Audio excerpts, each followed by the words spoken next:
Hello, I'm Pierce Emata. The purpose of this video is to educate the developing piano student or teacher on the foundation of an efficient and relaxed playing technique that traces back to the teachings of the famous French pedagogue, Alfred Cortot. Cortot was one of the most respected classical musicians of the 20th century. He was famous for his interpretations of the piano works of many great composers of the 19th and 20th century, such as Frédéric Chopin, Robert Schumann, and Claude Debussy. In 1919, he founded the École Normale de Musique de Paris, a music school with a goal of cultivating both music teachers and concert performers. Today, it's still a world-renowned institution that has turned out many internationally recognized teachers, concert artists, and composers. Now, Cortot didn't write many books about his piano technique, and so this knowledge has been largely handed down from his students to their students. And with this video, I'll talk about many of the fundamental elements of his piano technique, share those elements in an easy-to-understand fashion, and then demonstrate the applications of his technique using a piece from the standard classical piano repertoire. This information was handed down to me primarily through one of my teachers, Dr. Lauren Olson, who coached with Madame Bascaret de Garaudi, one of Cortot's primary teaching assistants. Now, playing the piano involves many aspects, physical, mental, and emotional, that can't all be covered within the constraints of a single video. Therefore, this opening unit will address the basic physical foundations of how to play the piano in the most efficient way and to create a beautiful sound. The thing that makes this technique viable is its simplicity.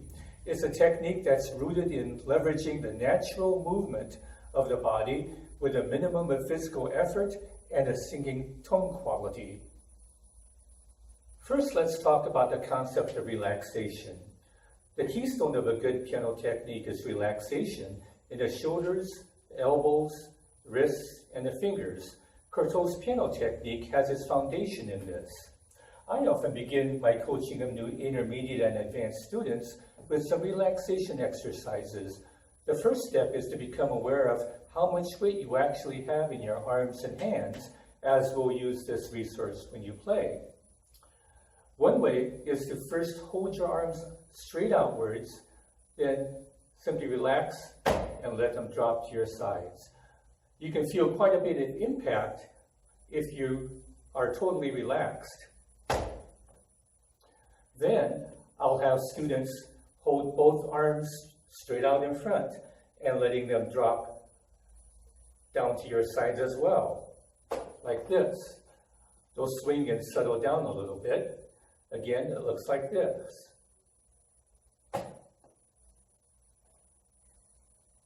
Let's review our points of relaxation.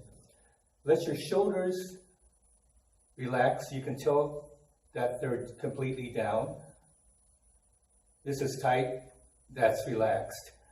Actually, as a preliminary exercise, I'll have students do exactly that, raise and lower their shoulders in order to gain an awareness of their shoulder movement. Just let your elbows hang at the side of the torso. Having your elbows outward takes physical work. Total relaxation is when it's just hanging. Let your wrists be completely relaxed, such that you can move both vertically and horizontally. Relaxed horizontal movement is important in order to be balanced over the individual note or notes that you're playing. The horizontal movement can also be manifested in wrist ovals or circles. And I'll present an example of this later on in this video. Your non-playing fingers should be relaxed sitting on the keys. It takes work to lift the fingers. Relaxation, they're just sitting on the keys like that. Let's have a sidebar conversation about hand position for a minute. This is an important topic that is frequently not addressed sufficiently and reinforced in the students' early years. Yet it's critical to the production of a good tone on the piano. The fingers should be curved.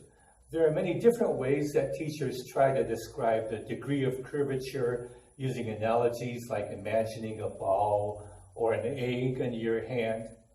We want to strive for what a natural curve is for your hand, and so here's the simplest way to realize that. Turn your hand upside down, just simply let it relax and go limp. You'll see that the fingers curve naturally. This essentially turned over yields a properly curved and naturally curved set of fingers. Next, let's talk about the position of the body at the piano. As I mentioned, we have our relaxed shoulders, our elbows, our wrists, and a good curved finger position. All these parts are in their most natural position, as you can see. The shoulders, elbow, wrist, and hand operate as a single cooperative team. If the upstream parts are relaxed, then it will also be easier to relax the parts downstream. For instance, your shoulders and elbows, forearm are relaxed, then it's easier to relax wrists and fingers. Likewise, if the upstream parts are tight, that tension is easy to cascade on down to the wrists and fingers, and that causes two things to happen. One, your ability to play efficiently and easily is significantly reduced, and two, your tone quality will suffer. Your posture and position at the bench and the seated distance are also important. You should have your knees just slightly underneath the front edge of the piano like this. Some students are also coached that if they can touch the fallboard with their clenched fists like this, then they are sitting a sufficient distance away from the piano. So often you'll see earlier students sitting way up close to the piano, which hinders their ability to play easily. You want a straight back. The spine has a gentle S-shaped curve from the neck to the bottom of our backs. The cervical curve in the neck is angled slightly forward. The thoracic curve, which is angled slightly outwards, and then the lumbar curve, which completes the gentle S shape of our spine. At that point, our spine is in its natural alignment. Maintaining this posture in day-to-day life also prevents back and neck problems of all kinds, and also makes it physically easier to play at the piano. Relaxed horizontal movement is important in order to be balanced over the individual note or notes that you're playing. The horizontal movement can also be manifested in wrist ovals or circles, and I'll present an example of this later on in this video. Your non-playing fingers should be relaxed sitting on the keys. It takes work to lift the fingers. Relaxation, they're just sitting on the keys like that. Let's have a sidebar conversation about hand position for a minute. This is an important topic that is frequently not addressed sufficiently and reinforced in the students' early years. Yet it's critical to the production of a good tone on the piano. The fingers should be curved. There are many different ways that teachers try to describe the degree of curvature using analogies like imagining a ball or an egg in your hand. We want to strive for what a natural curve is for your hand, and so here's the simplest way to realize that. Turn your hand upside down, just simply let it relax and go limp. You'll see that the fingers curve naturally. This essentially turned over yields a properly curved and naturally curved set of fingers. Next, let's talk about the position of the body at the piano. As I mentioned, we have our relaxed shoulders, our elbows, our wrists, and a good curved finger position. All these parts are in their most natural position, as you can see. The shoulders, elbow, wrist, and hand operate as a single cooperative team. If the upstream parts are relaxed, then it will also be easier to relax the parts downstream. For instance, your shoulders and elbows, forearm are relaxed, then it's easier to relax wrists and fingers. Likewise, if the upstream parts are tight, that tension is easy to cascade on down to the wrists and fingers, and that causes two things to happen. One, your ability to play efficiently and easily is significantly reduced, and two, your tone quality will suffer. Your posture and position at the bench and the seated distance are also important. You should have your knees just slightly underneath the front edge of the piano like this. Some students are also coached that if they can touch the fall board with their clenched fists like this, then they are sitting a sufficient distance away from the piano. So often you'll see earlier students sitting way up close to the piano, which hinders their ability to play easily. You want a straight back. The spine has a gentle S-shaped curve from the neck to the bottom of our backs. The cervical curve in the neck is angled slightly forward.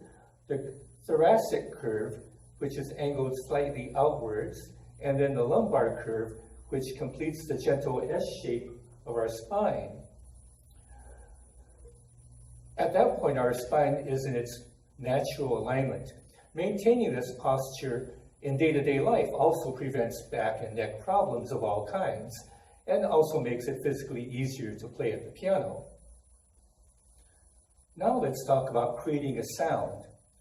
There's a common fallacy that we make a sound on a piano by pushing the keys down in one of two ways, either pushing down from the keys or pushing or striking from the air. The liability, if you approach piano playing in terms of pushing the keys down, is that your sound won't be consistent in volume or articulation.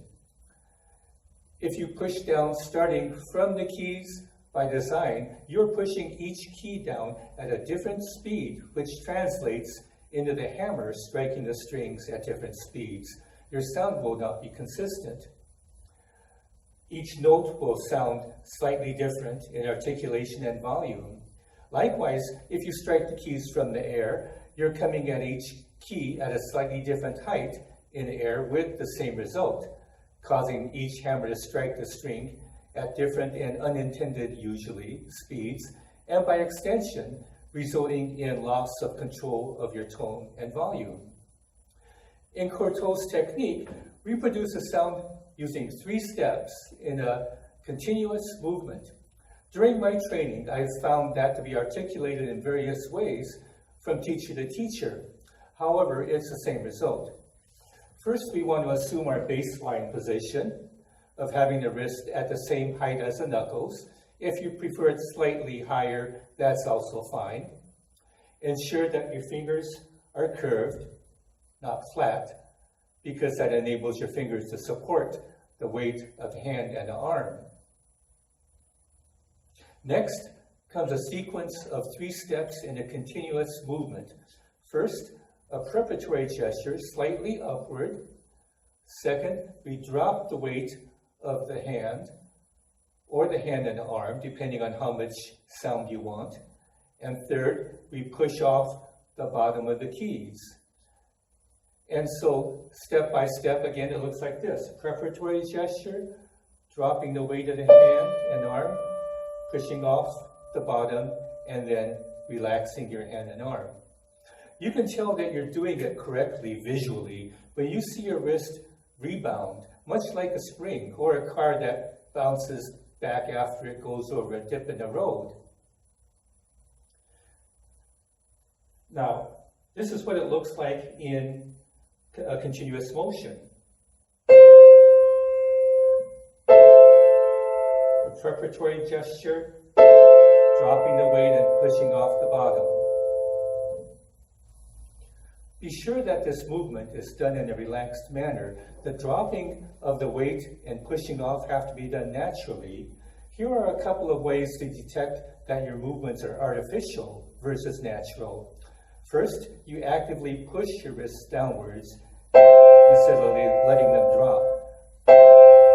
When this happens, you won't be able to push off the bottom, as you can see. You'll simply remain at the key bottom like a brick versus pushing off in a relaxed manner. Secondly, you could raise your wrists upwards excessively, under power, so to speak, and so your hands look like it's flipping upwards. Once again, here's the way that it should look when you're doing it correctly. Smooth, fluid movements of the 3 steps. Now to vary the volume of what you're playing, vary the speed that you're dropping your wrist. A faster drop and push off for bigger sounds. The more you relax, the more weight you will drop. And for smaller sounds, you can just let your wrist down slower.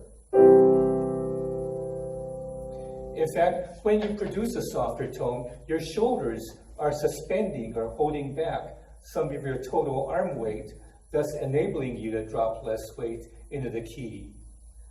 Again, like that. Versus letting the entire weight of the arm and shoulders into the keys. Like that. So far, we've covered the fundamentals of playing a single note or a group of notes. Now, let's talk about the next step, playing 2 or more notes at a time. To do this, we'll use a principle that's called a transfer of weight. The easiest analogy to demonstrate transfer of weight is in the way that we walk. For instance, I weigh 155 pounds. When I put my left foot forward, my body weight is primarily supported by this foot. When I place my right foot in front of my left, the weight is transferred from foot to foot as I walk. At all times, there's 155 pounds of my weight on the floor. It's just gradually transferred from one foot to the other.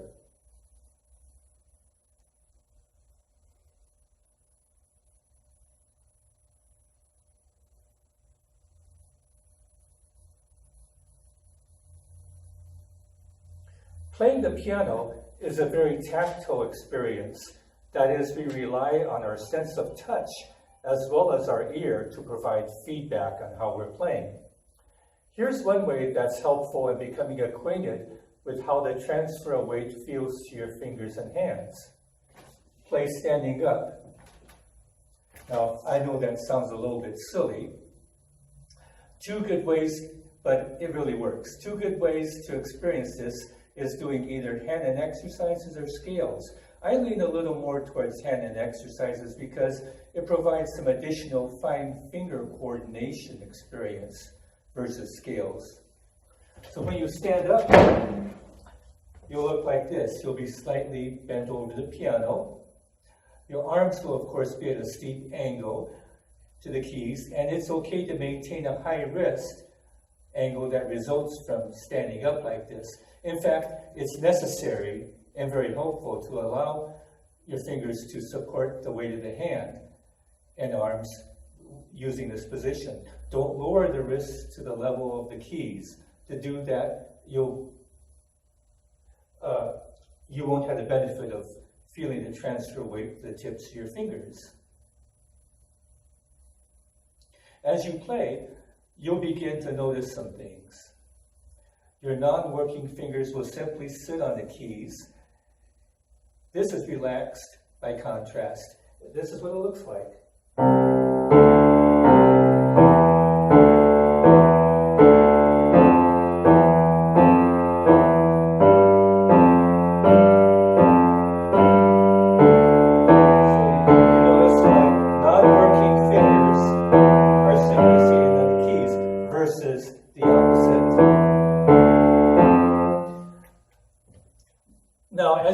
this, you'll begin to sense a consistent equal pressure at each of your fingertips.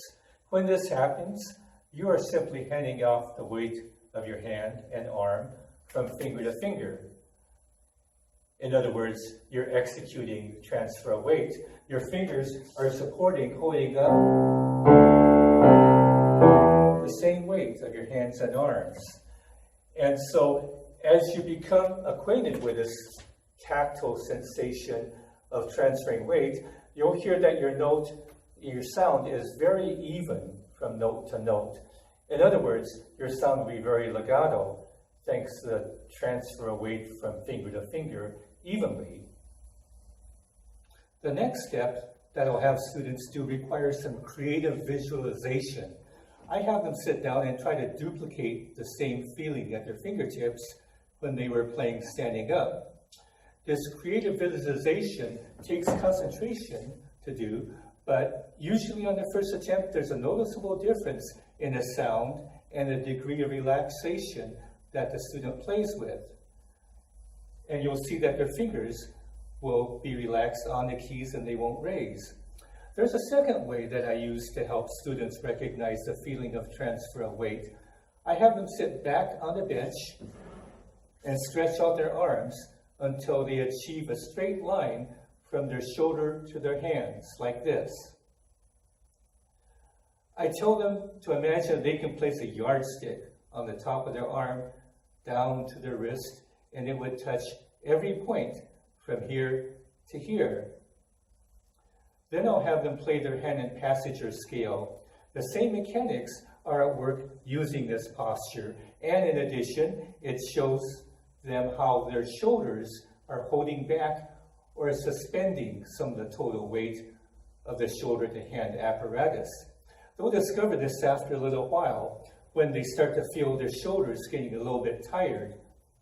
The shoulders are partially lifting the arms when they play in this manner, and it's a good interactive way to directly illustrate this to the student.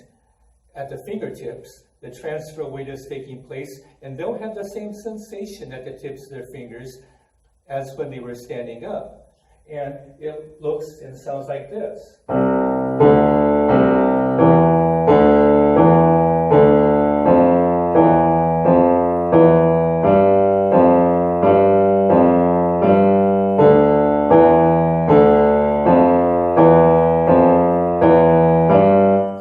As you can see, I will have my students play these hand exercises slowly, because at that speed they can have total awareness of what they're doing, how it feels, and what's taking place. In 1909, a legendary 20th century pianist by the name of Joseph Hoffman wrote a book titled Piano Playing with Piano Questions Answered. In it, he talked about various aspects of piano technique within the context of his own experiences during his training years as well as his professional years.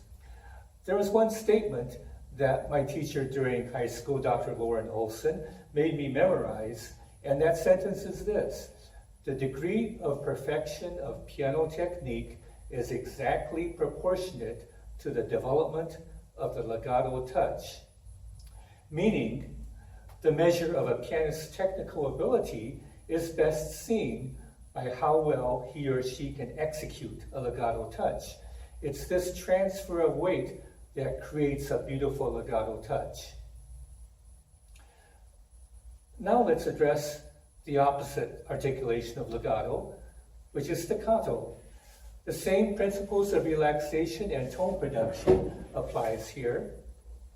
You have your preparatory gesture, dropping the weight of the arm, and then pushing off the bottom. What makes it sound staccato is you're pushing off the bottom of the key a little quicker, like this.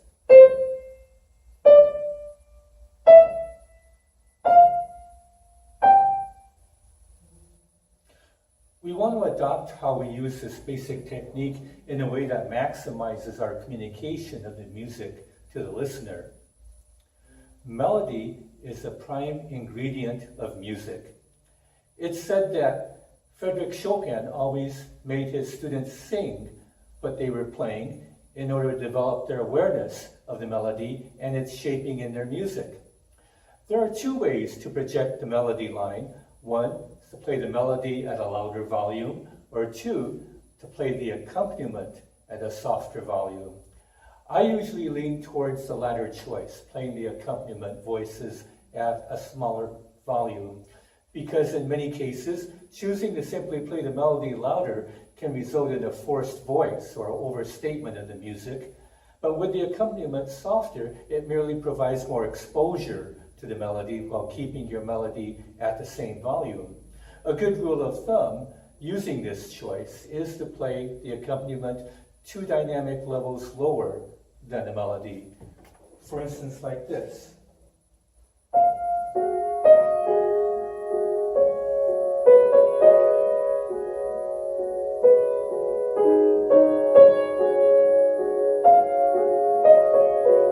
And so on. There's another thing that you can do to allow the melody to further sing out when you're playing. For instance, a melody that's in parallel octaves, and that's to slightly grasp the top notes of the octaves, like this. So it gives the higher voice a little more brilliant sound.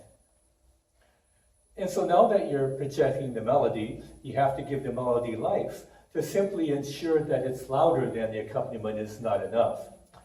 The pianist's job is to imitate singing. In order to do this, we give our melodic phrase shape or contour. Shaping or contour can be delivered in 2 ways. 1, by dynamic shaping, or 2, temporal shaping, or more generically called timing, which is something that's not often considered. If you think about how someone sings, both the dynamics and the tempo are varied. Appropriate, of course. Or similarly, an actor, how they manipulate the volume and tempo of their speech and how they manipulate silence is the key to their successful delivery.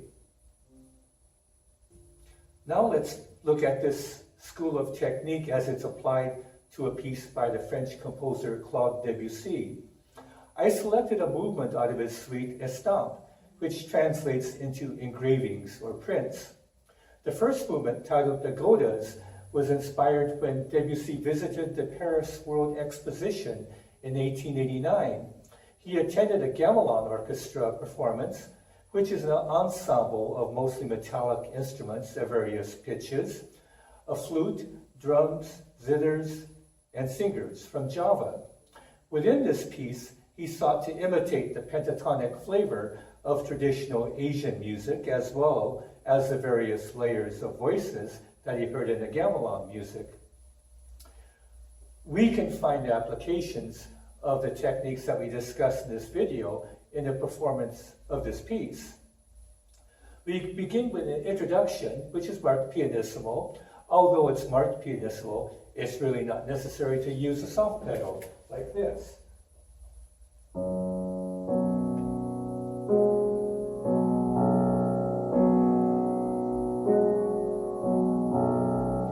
In fact, from a sound standpoint, it's advantageous to leverage this technique in the effort to make the sound softer without use of the soft pedal. And here's why. When you depress the soft pedal, it shifts all of the hammers over.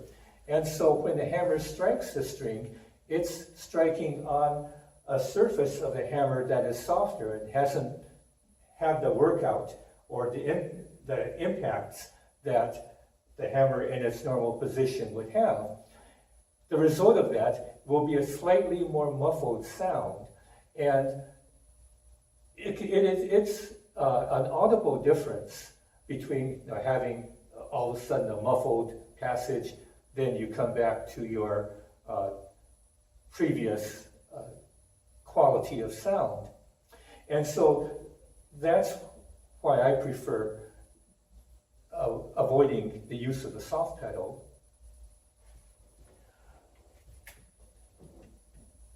In the opening melody, the transfer of weight and the concept of temporal management as well as dynamic management can be seen.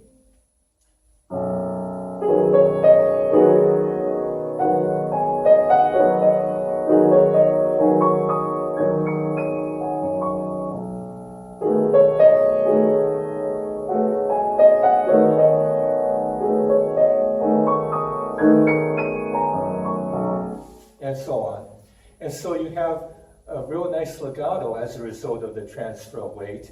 And as you heard, I vary the tempo just slightly, very subtle changes, just like a singer would. Another example of parallel octaves where you want to bring out the top notes.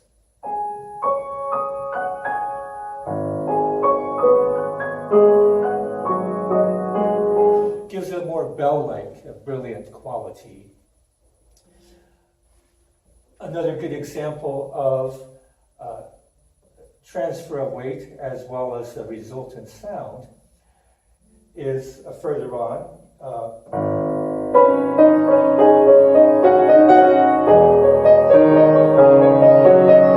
In the inner voice triplets, without the transfer of weight, you would have a sound similar to this.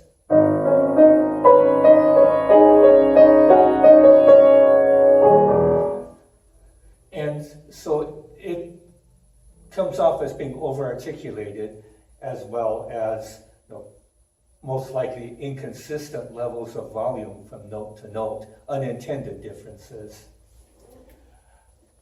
Further on, in another theme, is a good example of the size of the sound you can get while still maintaining a nice round sound. In other words, without being percussive.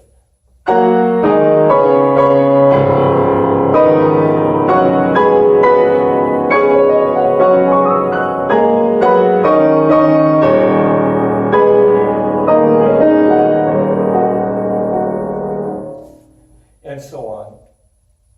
The final section, on to the end, is a great example for illustrating the concept of hand balance as we play, in addition to transfer of weight. There's a general concept of our hands being balanced when we tilt them very slightly inwards towards the thumbs, like this. If you're looking at it straight on, it's very slightly tilted, just like this. Moreover, we can take that to a more granular level where we can be balanced not in general, but over each individual note. One way to determine that you're balanced over each individual note in a passage like this is to align your fingers fairly parallel to the key that you're playing. Looks like this.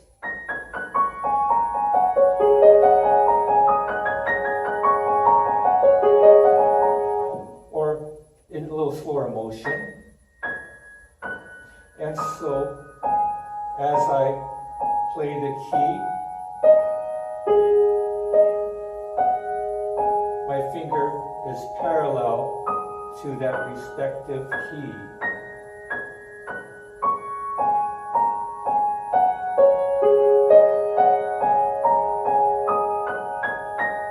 And so you can see the advantage of having a flexible horizontal wrist. You may see in many cases slight wrist, I call them flat ovals.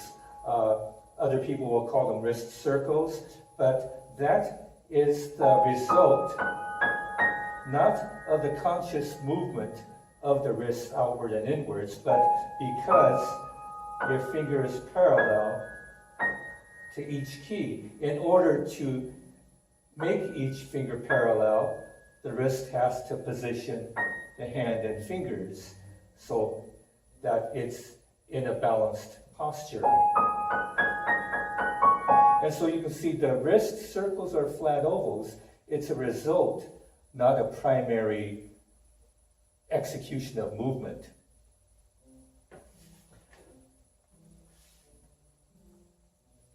One way that one can develop proficiency in this passage here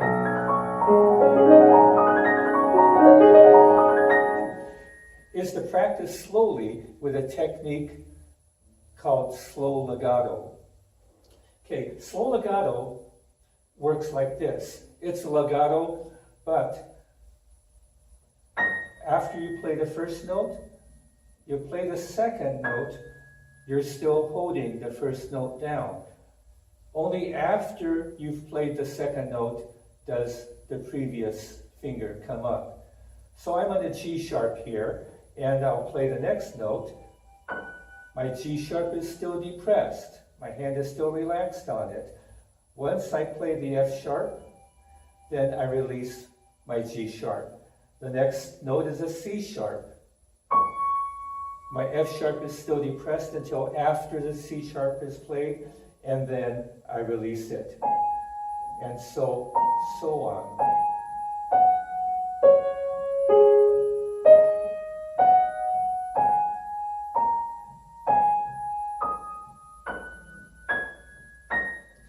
And so this technique of slow legato has two benefits.